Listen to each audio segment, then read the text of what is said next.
Good morning, everyone. Today we will study the next chapter of biology, and this is the first video of this chapter. And name of chapter is the life processes.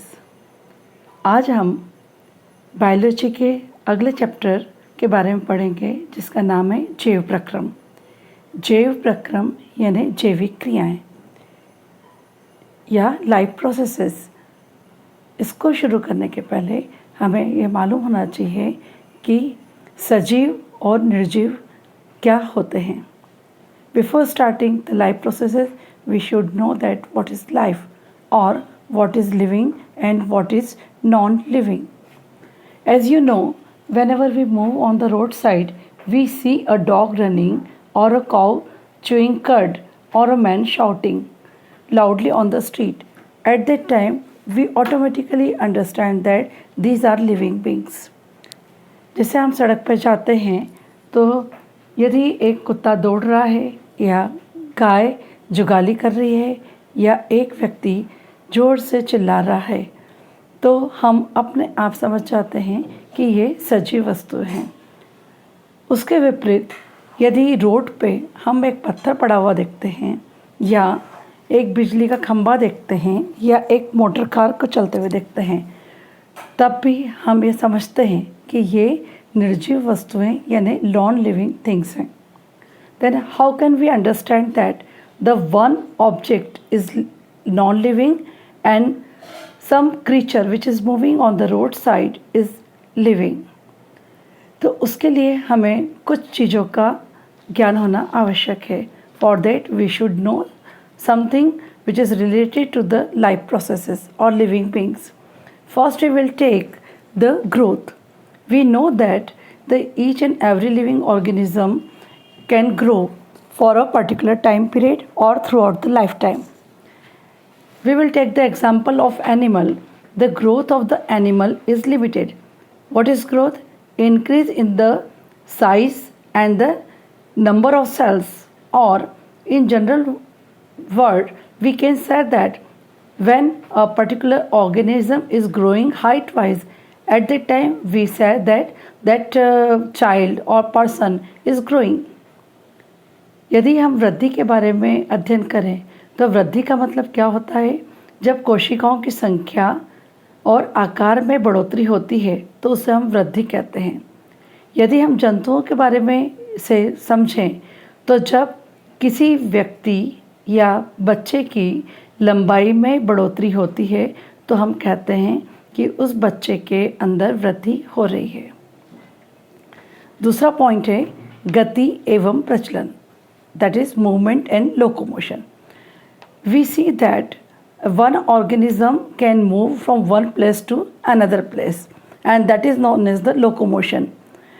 And on the other hand, we think that the car is moving on the roadside, that is locomoting from one place to another place. Then how can we differentiate between a creature or man and a motor car? यदि हम देखें कि गति एवं प्रचलन का मतलब क्या होता है कि एक स्थान से दूसरे स्थान पर जाना, उसे हम सामान्य भाषा में प्रचलन कहते हैं। गति में वह वस्तु अपने स्थान पर स्थिर रहती है मगर उसके अंगों में या उसके पार्ट्स में अस्थायी स्थान परिवर्तन होता है तो उसे हम गति कहते हैं। अब यदि हम एक मनुष्य का उदाहरण लें या एक जंतु का उदाहरण लें और एक मोटर कार का उदाहरण लें तब हमें ये भ्रम हो सकता है कि एक मोटर कार के अंदर भी प्रचलन होता है, that is a motor car can move from one place to another, और मनुष्य या अन्य जीव जंतु भी एक स्थान से दूसरे स्थान पर जा सकते हैं। तो इसको समझने के लिए हमें जानना ज़रूरी है कि जो जीवधारियों में गति एवं प्रचलन होता है वो उनकी आंतरिक ऊर्जा पर आधारित होता है और जो निर्जीव वस्तुएं होती हैं उनकी गति एवं प्रचलन के लिए कोई बाहरी ऊर्जा का स्रोत उत्तरदायी होता है, जैसे पेट्रोल एवं डीजल। अब यदि हम बात करें पौधों के बारे में, पौधों में गति एवं प्रचलन होता है क्या? पौधों के अंदर सामान्यतः जो उच्च श्रेणी के पौधे होते हैं उनके अंदर हमें केवल गति देखने को मिलती है, मतलब शाखाओं में शाखाएं ऊपर नीचे हिलती हैं हवा के झोंकों के साथ, या उनके टहनियाँ जो रहती हैं उनके अंदर गति होती है। तो वो क्या निर्जीव है? नहीं। पौधों के अंदर, उच्च श्रेणी के पौधों के अंदर प्रचलन नहीं होता है, उनके अंदर केवल गति देखने को मिलती है। दूसरा हम एग्जाम्पल लेते हैं कि ये तो हो गया गति एवं प्रचलन से हम समझ सकते हैं कि एक वस्तु सजीव है या निर्जीव है। अब यदि कोई मनुष्य सो रहा है या जंतु सो रहा है तो हम कैसे पता करेंगे कि वह सजीव है या नहीं? When an animal or man is sleeping, at that time, how can we find out that that particular person is living or non-living? At that time, we simply observe the process of breathing. When a person can breathe in and breathe out, at that time, we easily say that that is a living being. And this will never happen in the case of non-living things. जितने भी जीवधारी होते हैं उनके अंदर श्वासोच्छ्वास होता है, जबकि निर्जीवों में ये प्रक्रिया नहीं होती है। इन सब के साथ में बहुत सारी क्रियाएं होती हैं, जैसे प्रत्येक जीवधारी का जन्म होता है तो मृत्यु भी अवश्यंभावी होती है। On the other hand, the non living things will not show such type of processes. It means they will never take birth and they will never die.